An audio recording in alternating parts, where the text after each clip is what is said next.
The title of this mini podcast is Second Chances. Second chances. They're rare, right?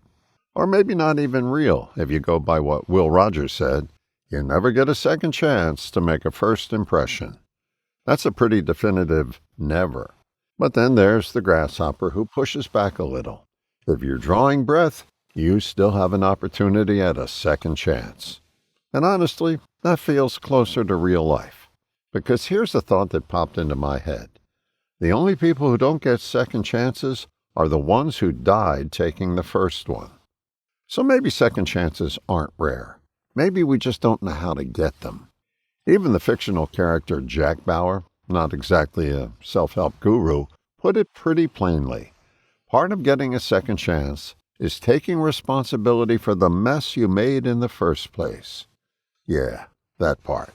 Making amends has always been the front door to a second chance, but most of us, we don't knock.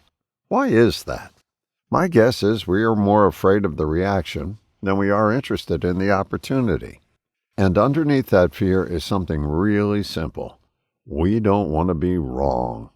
We take the scenic route, detours, justifications, distractions, anything to avoid the straight path of saying, I messed up, or in Spanish, la cagué. Problem is, none of those roads lead to a second chance, because being wrong doesn't match the picture we have of ourselves.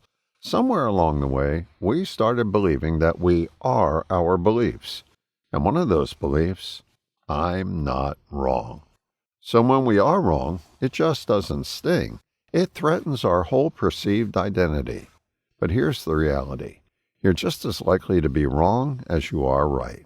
You just don't feel that way. As long as you hold on to the idea that you can't be wrong, second chances are going to stay out of reach. So maybe the play is this. Start loosening the grip on those beliefs that aren't working. Find a loose thread. Pull on it. That's all it takes to start unraveling something that's been holding you back. Do it enough and something interesting happens. Being wrong doesn't feel like failure anymore. It just feels human. And that's when the doors start to open. Because the truth is, the door to a second chance is almost always there. You can knock any time. But if you're still busy thinking you were right, don't expect anyone to open it. All the best, John.